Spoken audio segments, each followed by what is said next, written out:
Danny Ainge is retiring. Brad Stevens is being promoted. This morning, La Bum was trending.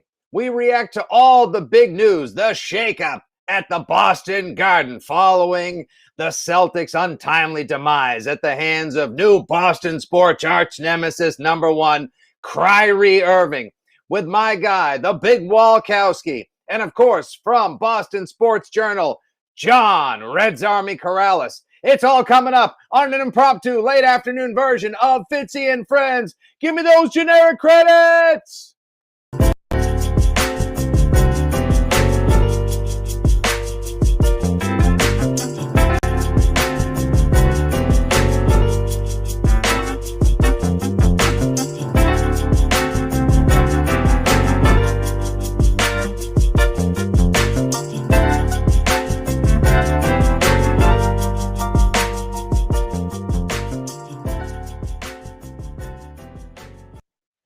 What's up, you humps, half-wits, and hoopsters? Your old pal, Fitzy Stevens, coming at you from the basement, a.k.a. the Fitzatorium, on a lovely spring Wednesday afternoon. It is 4:49 in the p.m., and the foundations of Boston Garden 2.0, a.k.a. the TD Garden, because there wasn't a lot of D played there this year. The rafters are still shaking after the 4-1 series loss to the Brooklyn Metropolitans, but more so the fact that Danny Ainge, who looked like he was just having a pisser of a time coming off of a pretty miserable 36-36 season last night at the Barclays Center, aka the rusted alien spaceship, has let the world know that he has not just resigned from his position as president of basketball operations for the Boston Celtics, but that he's retiring. Whether that's a real retirement or not, we'll soon see. Brad Stevens, aka the assistant manager at Staples, is now ascending to his position as president of basketball operations,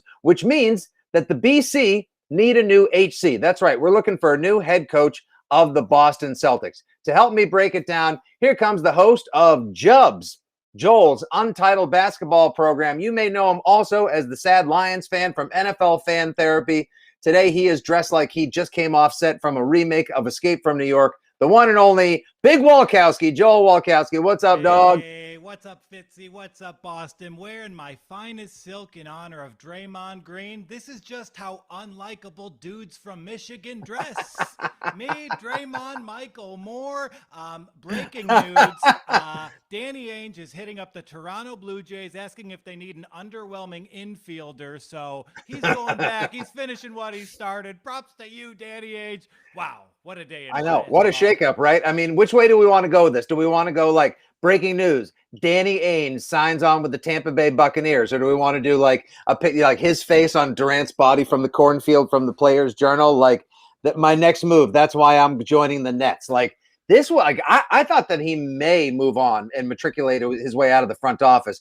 I did not in any way, shape, or form see Danny Ainge being like, "Peace out, yo, I'm done ski," and then Brad Stevens ascending at the same. Like, did you possibly think that Brad Stevens was going to take over the head of operations? I mean, we thought he was going to go to Indiana. Coach K's resigning. Everyone's like, ooh, maybe he's going to want to go to Duke. Like, no, Brad's in charge now. He's being promoted after 7 solid seasons, but certainly the last one was memorable for all the wrong reasons, guy. And there's almost too much to unpack here. And like, we can get into the hubris of Trader Danny being pretty hard to work with across the league about ignoring the game changes within the NBA and trotting out the likes of Daniel Tice as a starting center.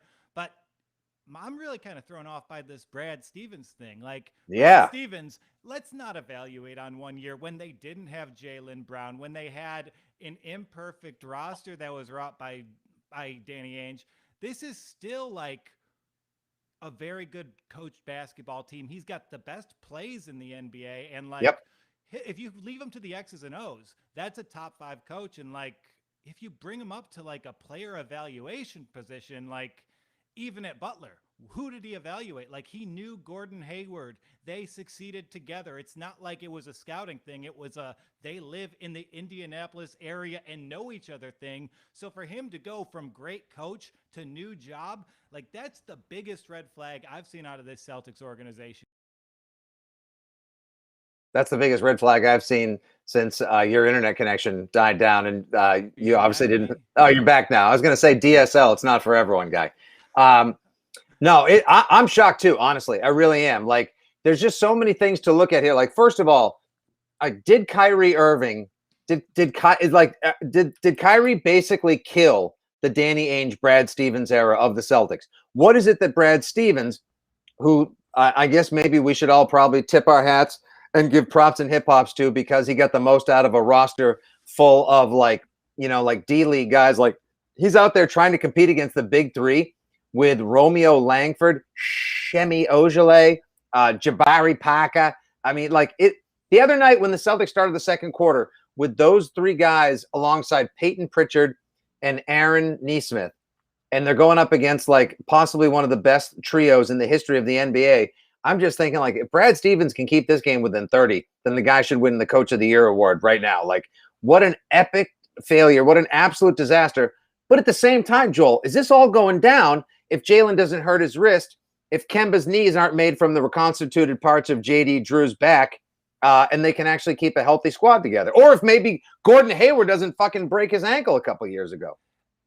Let's leave Gordon Hayward's ankle out of this, because otherwise we're playing butterfly effect, and I don't have that Ashton Kutcher head of hair anymore.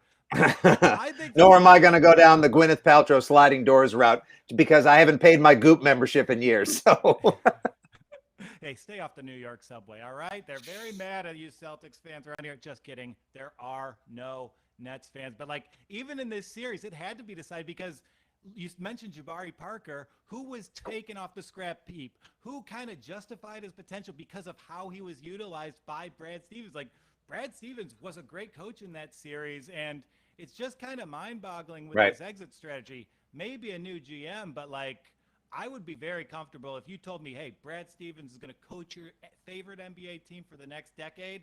I'd be happier than a pig in mud. Yeah, now, see, everyone up here, though, feels like the luster is lost, like the bloom is off the rose, because Brad got out coached in the bubble playoffs last year by Nick Nurse and by Eric Spoelstra. They couldn't answer the zone that the Toronto Raptors threw at them a couple times in that series, and that was way too close. I think he's a solid, fine coach. He's not very emotional, obviously. He's very reserved. He's muted. He's super Midwestern. And unfortunately, when your demeanor doesn't match the intensity of your fan base, and I'm not sure if you're aware of this, but we can be a pretty feisty, miserable bunch up here in Massholia, Joel, then that's when people start crawling down your throat and up your backside, like, come on, be more like this. That's why everyone today is like Kevin Garnett for head coach, because, we need more screaming from the Jumbotron, accountability on the bench, and grit and balls from one hoop to the other. Absolutely. And, like, where did Danny Ainge go to school? BYU. I mean, I know the Celtics underachieved the last 2 years. Are we really surprised a Mormon gave us 2 lost years? I did up the volume levels here. I'm sorry, Bing. I didn't have time to test it. We're doing a last-minute show. I'm setting up my mic. I'm not walking my dog, so hopefully you can hear me a little better now. But if you want to get more of your Mormon jokes in, you could be like, so Danny Ainge wasn't able to live under the banner of 18, so now he gets to go back with Joseph Smith and live under the banner of heaven. Hey, babe? Yeah, there's my Dennis Millerism for the day. They can't have multiple wives, but they can have multiple guard busts from first-round draft picks. Shout out Romeo. Nice. I know. Well, Danny Ainge is so upset he's going to go home and drink no coffee or alcohol. So, yeah, okay, see right here in the comments. Thank you guys for jumping in. We appreciate you, whether you're coming at us from Twitch, YouTube. Make sure you subscribe wherever you can. Follow me on Instagram and Twitter at FitzyGFY. Joel, of course, appears as our basketball host on Jubs, Joel's Untitled Basketball Show, 2 to 3 times a week. And these playoffs have been great, and the content is coming at us fast and furious, like Paul Walker and Vin Diesel. Pour one out, much respect. But like today, for the Celtics, like this is a typical Wednesday in the spring in Boston, Joel. You got LeBum trending this morning because LeBron got blown out and left his own bench with 5 minutes left. You got Kyrie Irving thinking that they're doing the Lord's work by forming a super team and trying to get to the NBA Finals. And what does Boston do? Not even with a Julio Jones announcement.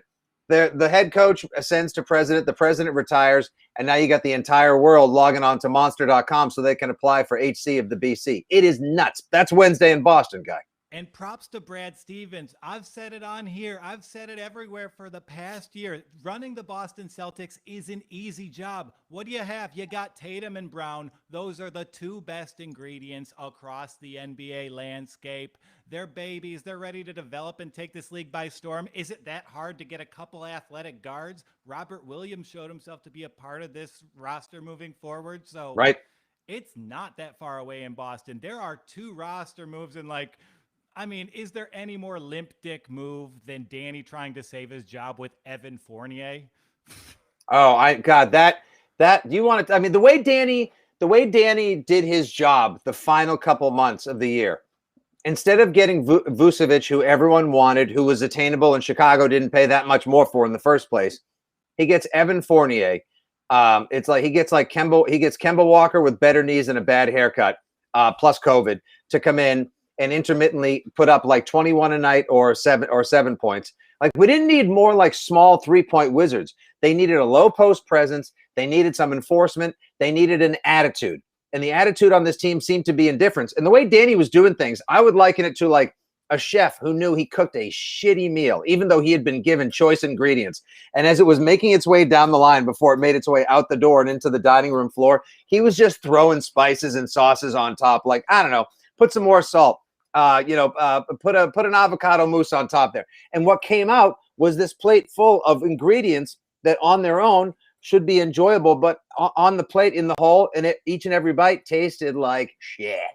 And I think this is a season that should have been graded on a curve the entire time. I mean, we just saw the Heat go out. We're watching the Lakers struggle. And the Celtics, they went pretty far. They went to the Eastern Conference Finals. No team that went far had a good year. Even the Nuggets, who are still playing, they lost Jamal Murray. Right. They've got new roster pieces. And like the NBA, they didn't just screw the Lakers and Heat. They screwed the Celtics and Nuggets too. Like losing a month off your offseason, because the NBA did move it up a month. That's fuck with any athlete. And hey, did we see Jaylen Brown get hurt? Yes. Did we see Kemba Walker get hurt? Yes. So everything that could have gone wrong with Boston did. The foundation is still good. You are never going to open the sunroof right now. It's raining out, but you can next year. JT, JB, that's all you need. Brad Stevens, failing upward, building title contenders with 2 friggin' moves. Here's my favorite one so far, following up my terrible Dennis Miller joke. Stephen Tower from Facebook chimes in. Celtics dynasty ended up being a bigger disappointment than the Byzantine Empire. Hey, babe, there you go. All your bad Dennis Miller jokes are always welcome. Oh, here we go. Oliver Williams. Sorry, buddy. No, we don't have any news on Julio Jones. We're kind of staying basketball-centric today. But if we get any breaking news, we will, as I am often wont to do, toss all the basketball aside for any Patriots talk as our next guest arrives in the queue in the virtual waiting room. Bill Russell as head coach. Oh, I like that idea. That sounds like a lot of fun. Oh, here you go. Oliver Williams also wants to know, what about Larry Bird as head coach of the Celtics? To actually parse out who some of the candidates might be. Joel, I know you have a couple candidates. I offered up a few earlier on weei.com. Coming off his 19th radio hit in a row, the busiest basketball talking man in town, my longtime friend, former news producer, and now, of course, lead basketball writer and Celtics analyst for Boston Sports Journalist. Follow him at @RedsArmy_John on the sweet tweet machine. My guy, John Karalis, joins Fitzy and friends. What up, dog? Not much, man. How you doing? Oh, whoa, your microphone is much better than Joel's and mine. You are coming in completely professional. He might just have a better voice. Like, I'm from Detroit. I sound like a Long Island Jew and a fat guy from Chicago. I can't match his dulcet tones. Well, I know. Appreciate that very much. That's right. Oh, thank you. Thank you very much. Professional podcaster over here. I know, man. This is what you do. Like Joel, literally, John has been, when I texted him earlier, I was like, hey, me and my buddy Joel are gonna like react to all the Celtics news. Can you jump into the studio? Like, let's do a little kumite for a couple of minutes. John's like, okay, cool. I got to hit at 4:05. I got to hit at 4:30. Like, when I say thanks for making a few minutes for us on the live stream today, I mean it, because this guy is busy, like Brad Stevens is going to be. So, John, real quick, how long ago did you see this coming? Did you see this coming at all? Does it surprise you at all? And Brad Stevens moving upstairs off the bench? What? Yeah, this whole thing. The whole thing was surprising. Danny Ainge getting this, Danny Ainge quitting, not as shocking, but like, surprising. Like I thought Danny Ainge, and I said it in my Wednesday podcast. I said, one more year to clean up the mess. I thought that like there are things that Danny Ainge could have done better. There are things that Danny Ainge, the circumstances really hurt him, and I thought that one more year to finish off the traded player exception that he had from Hayward, to figure out the Fournier stuff, to try to make up for what the short turnaround did. And then what I'm really honestly though super shocked at is Brad Stevens going, into the front office. That is completely out of left field for me. That I thought that he was, just an old ball coach that was going to be like, Greg Popovich with the long beard and the long gray hair. By the time it was all over, you got to drag him kicking and screaming off the court. So, but I will say that I did hear rumblings that Brad Stevens has been kind of worn out by the past couple of years, but I didn't think it would result in him saying, yes, I'm open to a non-coaching job. I think that I thought that it was going to be like, I need 2 months in the mountains to clear my head with my family. So, but I do know that Brad Stevens, the bubble was a pain, no matter what he says at that news conference. The bubble hurt and was a drag on him, and all the other stuff this past season was a drag on him. But moving upstairs was a shock. Yeah, it's like I guess it's kind of a promotion. Obviously, everyone in Boston is overreacting. I don't think I've seen a lot of tears shed for Danny Ainge today. I think this is more about like Brad Stevens taking on the basketball operations president role. Joel was just saying before you jumped in, like everyone in town kind of needs to cool their jets and take a step back, because Brad Stevens has had a perfect eye on some of this, the great talent the Celtics have. I think everyone thinks now all of a sudden like they've fallen to a 500 team. This isn't a 500 basketball team. They've got much better talent. They were just in the bubble conference finals a while ago. You've got two of the 25 best players in Jaylen Brown and Jason Tatum, who's only gotten better every year. The kid came off the quietest 122.3 game stretch, maybe in NBA playoff history, but that was topped by Kyrie stomping on the logo, the Nets absolutely waxing and blowing the doors off the Celtics, and now, of course, Ainge retiring and Brad getting promoted. So let's just maybe take a step back and think like, okay, so Brad knows this talent well. Which way is he going to go with the team though? Like which way is he going to steer the roster? Like Joel, who would you keep from this inglorious lineup of unusual suspects? Who from the Celtics bench would you keep and move on with?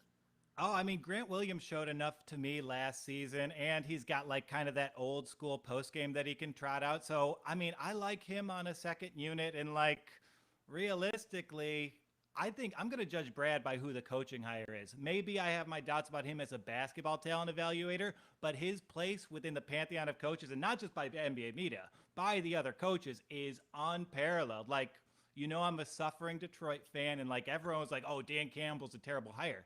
Dan Campbell hired a lot of the best assistants, and like, it's kind of like that respect of your peers. Mm-hmm. Stevens going to have the best man for the job. He's going to give him his plays, and it's going to be classic Stevens. When someone gets hurt, he'll tell him how to use the next guy up in the rotation. Right. No, I'd hold on to Grant Williams too. I think he's kind of like fungible, like malleable enough to be able to play center, forward. He can do a little bit of everything. Nice kid, not somebody that you want to be trotting out in the second corner against James Harden and a murderer's row in Brooklyn, which is why the Celtics got blown off the floor the other night. Especially in game 4 before their ultimate and untimely demise in game 5. John, would you say to those people this morning who said, so basically they traded for Kyrie and Kyrie kind of poisoned the Celtics from within, and it was only a matter of time before they rotted from the inside out, and this is a direct result of trading for him? How do you like that one? That's a good one.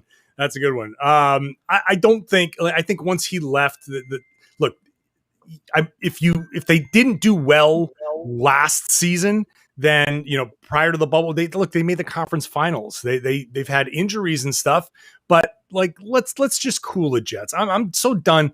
The worst thing with Kyrie, like I wish they didn't play the Nets some ways, because I just didn't want to hear the whole Kyrie stuff pop up again. It's not really relevant anymore. If anything, if you want to say, like, my theory is the whole. I don't know if I explained this to you, Fitzy, but the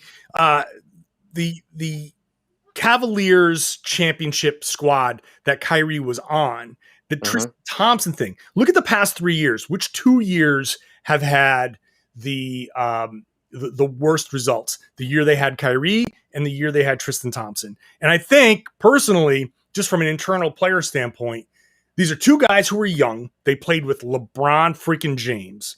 And when they went out there, they saw a team that could coast in the regular season. Don't worry, we'll turn it on in the playoffs. And then the playoffs roll around and they didn't turn it on because they had injuries, because they didn't have that same thing. And they didn't have LeBron James on the team. And as much as we love Jason Tatum and he's growing into a superstar, he's not LeBron James. And so I think if you're looking at players, I think you're looking at veteran leaders in Kyrie and Tristan Thompson that came in and kind of set this tone of, look, the regular season's kind of crappy for us right now.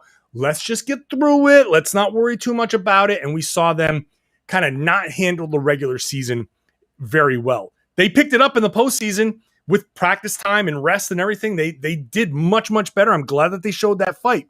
But I'm not blaming it on Kyrie. I think I'm blaming it on more of this LeBron effect that got into that locker room. A young team where a lot of guys were like, yeah, cool, we can just kind of chill and coast. And that just doesn't build good habits. They needed to build better habits during the regular season. Maybe they would have gotten out of this path where it got them to the 7th seed.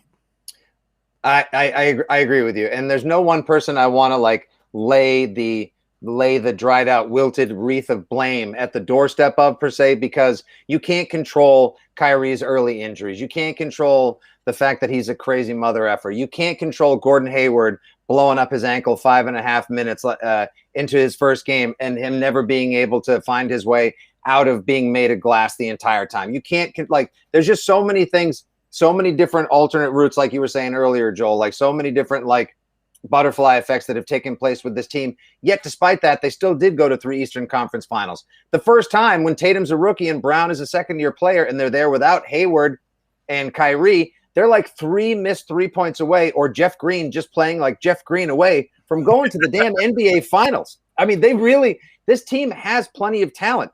They just need somebody who whose head hasn't been in the building and up in the rafters with all that pressure for the last couple of years to come in and just go, okay, everybody, look, there's a lot of talent here. We need to just get a couple of role players. We need some veteran toughness, and we're going to find a way to get our way. They're going to find our way back into the playoffs, and maybe they can make a legitimate run at it. I'm not a long-term believer in Philadelphia. I think Milwaukee's going to be great. We'll see about the Miami experiment, and fuck the Knicks because I'm from Boston. Before we get to the head coaching prospect, before we get to the head coach and the Nets too, because this will implode, and I'll be there for all the heavy water that surrounds the nuclear meltdown of the Brooklyn Nets thereafter.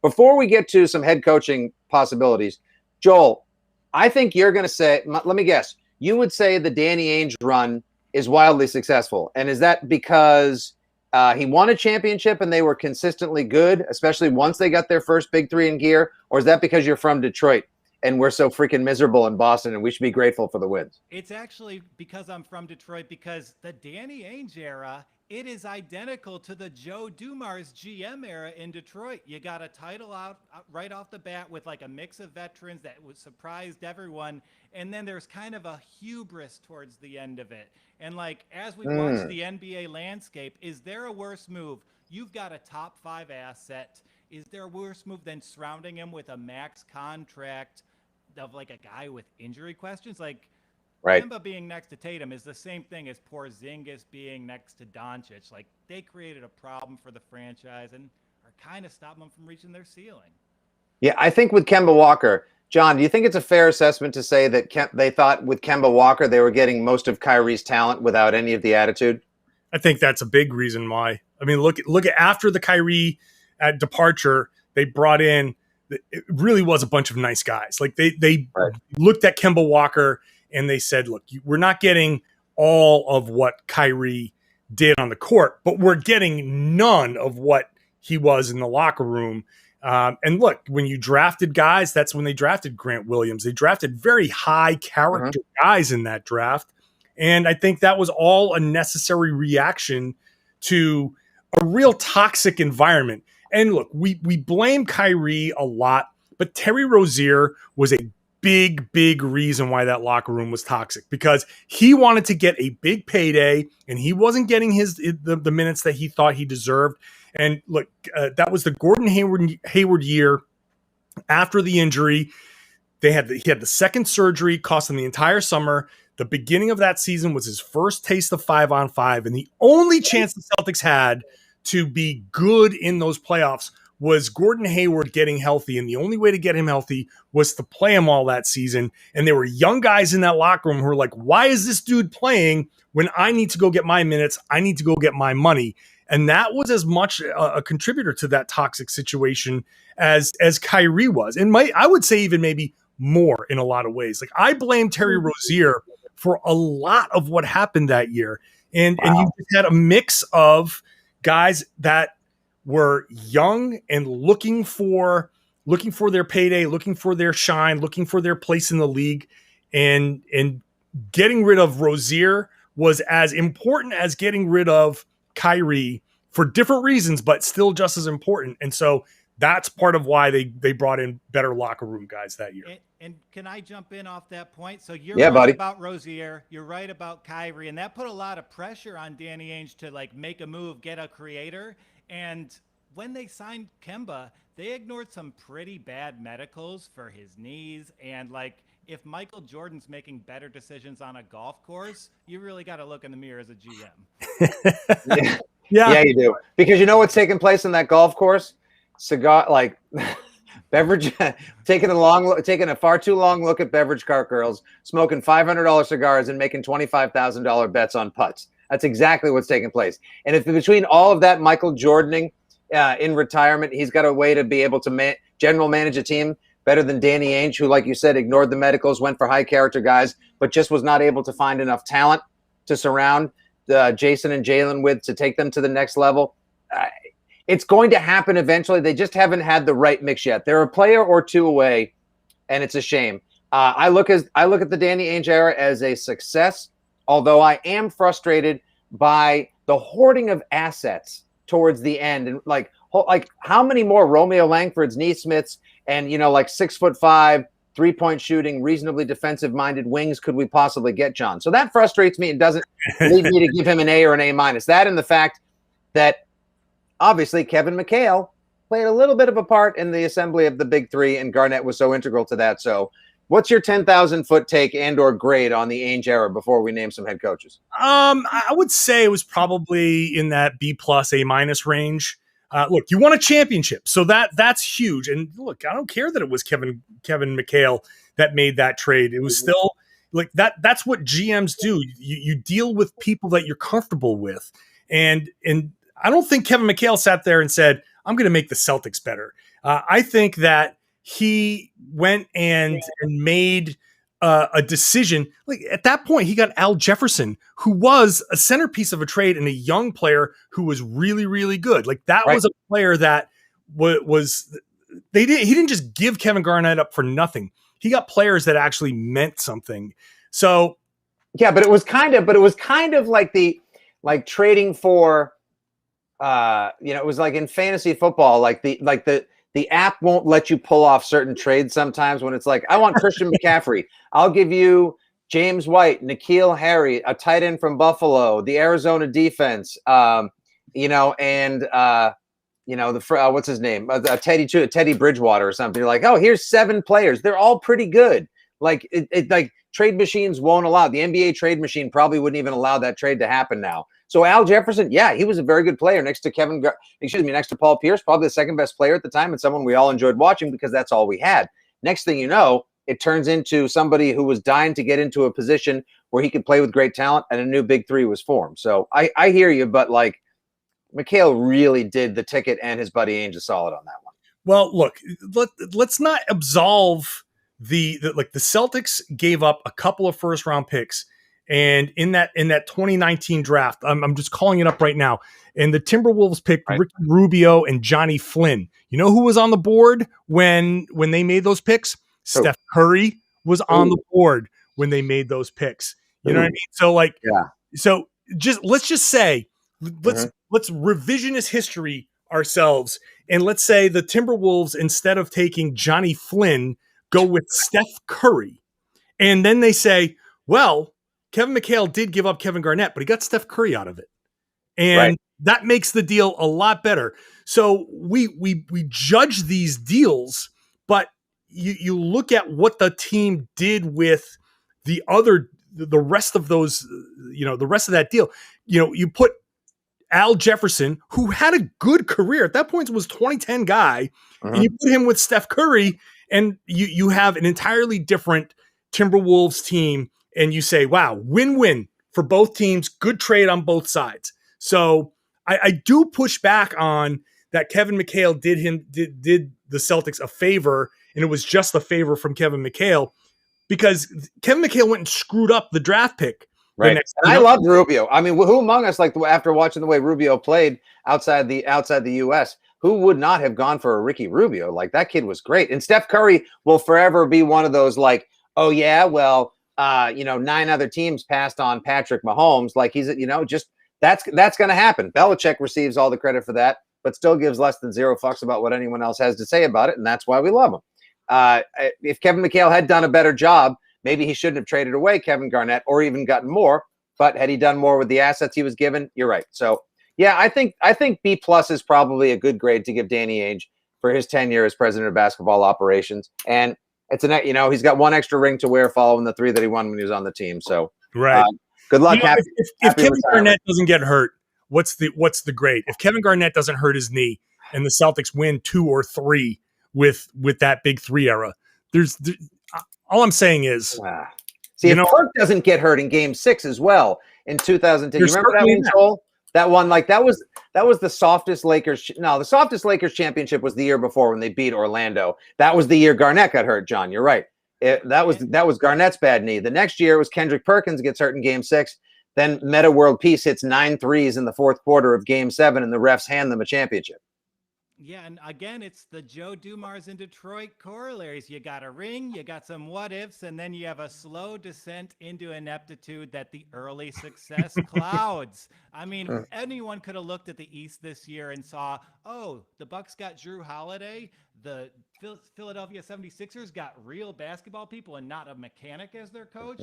Maybe I should do something to improve. That was not the case with old Danny. Let's see. Some early success, you get a ring, and then you descend into chaos, arrogance, and ineptitude. Sounds like my life. Happy 15th anniversary to Mrs. Fitzy as of tomorrow. Congratulations. All right, guys. John, I know you got to roll soon. Joel, you too. And I got to go coach Little League. Believe me or not, I still haven't filled out the Corey, but don't anyone worry about it. You can trust me with your kids. So obviously now the most coveted position in the NBA becomes head coach of the Boston Celtics.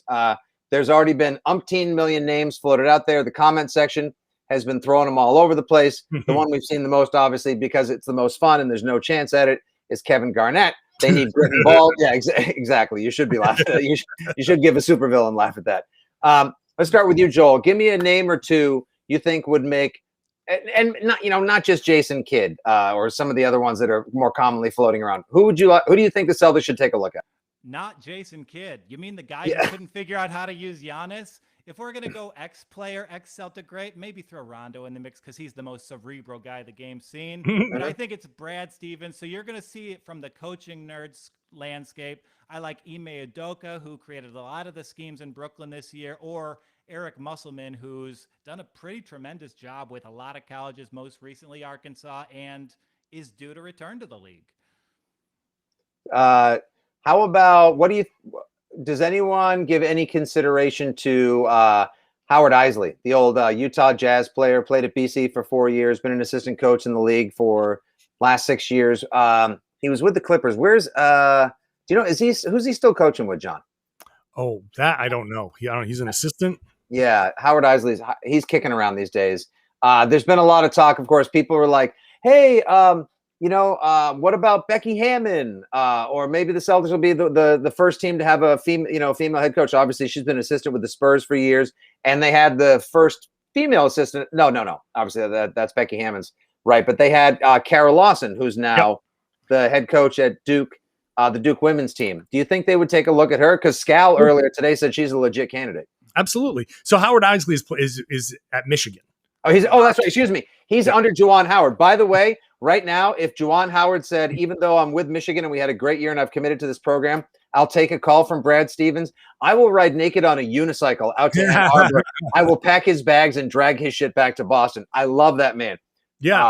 Total winner, longtime pro experience. People listen to him. Assistant coach in the league for 6 years and now running an awesome program at Go Blue. So he'd be one of my guys. And Howard Isley would be a discount version. And sure. I mean, he's working under Juwan Howard, so he's already accomplished all my mother's dreams.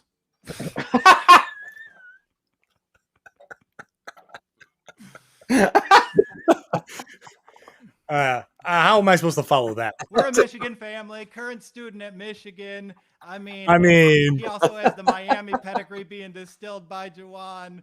I'll get us back on track with basketball analysis.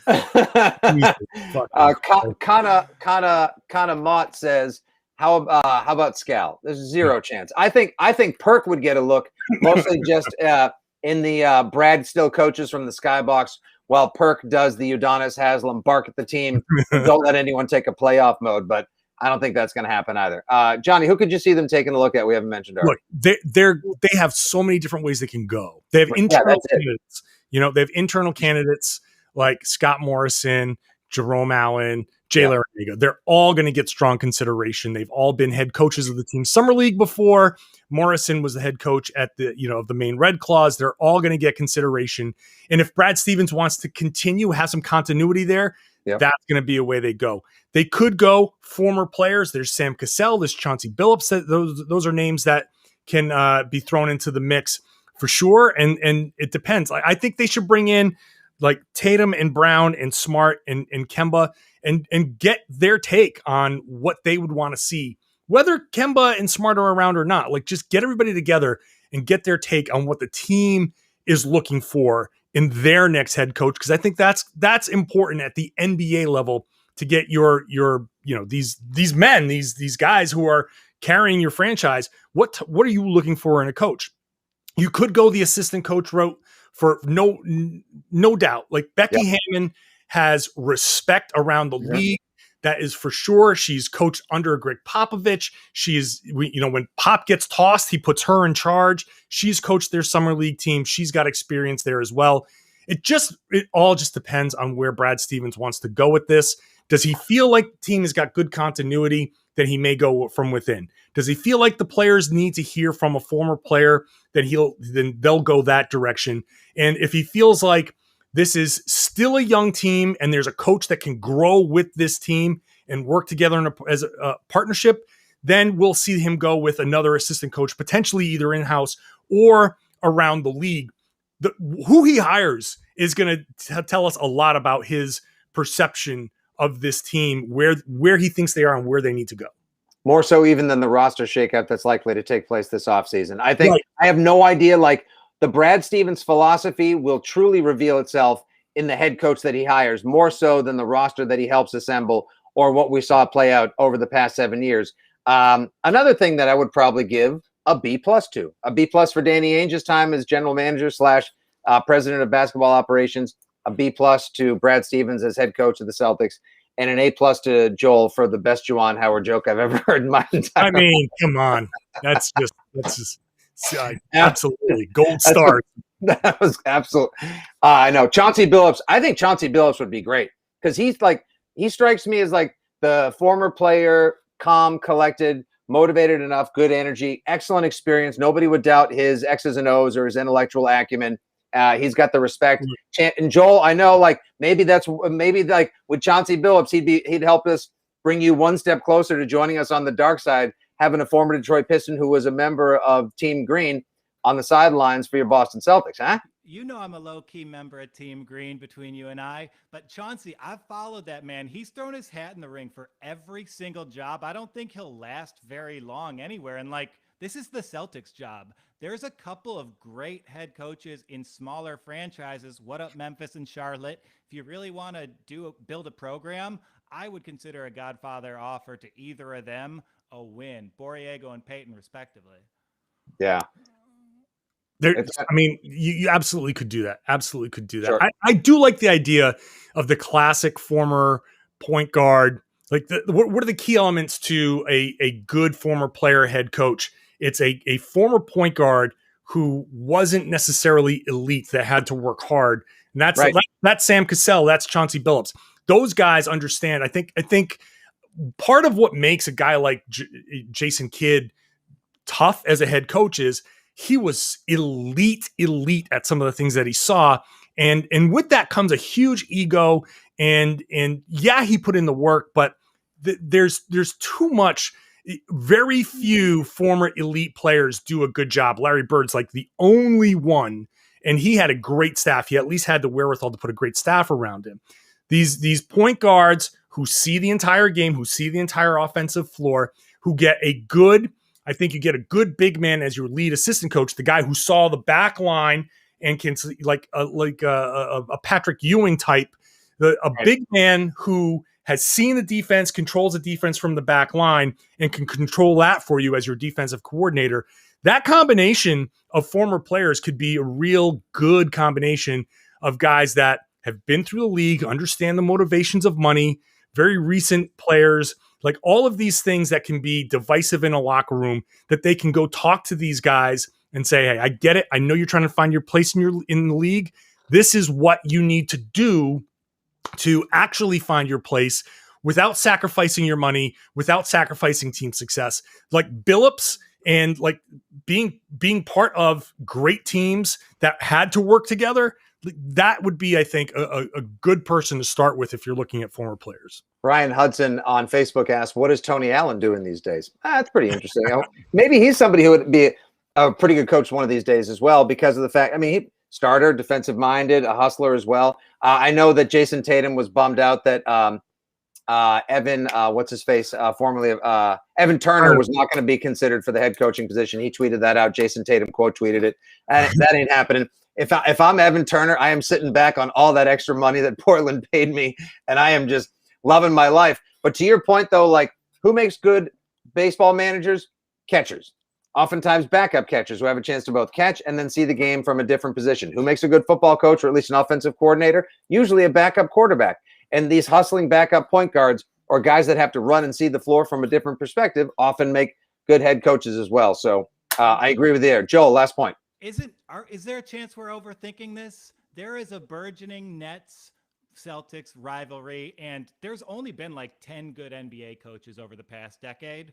One of them was let go unceremoniously by Brooklyn, needs a job. Maybe Kenny Atkinson, who really developed forwards along the lines of, like, if you have him with Tatum and Brown, sky's the limit with his player development skills. Sure. I mean, look, that's possible. I mean, I wouldn't be surprised if he came in and was part of the interview process. The good thing about doing this now is June 3rd and or June 2nd, and the Celtics have a full month plus before they get to the draft, and the front office has already been preparing for this. They can bring in the coach. They can take the full month and a half, 2 months before you head into free agency. You have to have this person in place by free agency so players know who they're playing for, but they have time to really make this interview process go well. And frankly, most of these candidates are coming from teams that aren't playing. And so you don't have to worry about working around schedules and stuff like that. So they can make this a thorough process, and people shouldn't overreact if it's like 3 weeks from now and go, where's the head coach? We need a head coach. Like, they need to take time. This is critical, guys.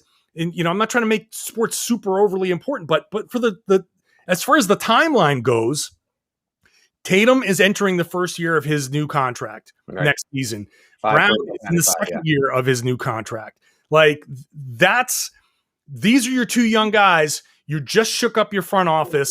They need to know that they're in good hands here. So this coaching hire is critical for the development of this team and for retaining these two guys moving forward. And then you can say Brad Stevens has a little bit of leeway at first, but not much. This is a really critical time to be making these kinds of changes for this franchise. What if Brad Stevens trades for Gordon Hayward?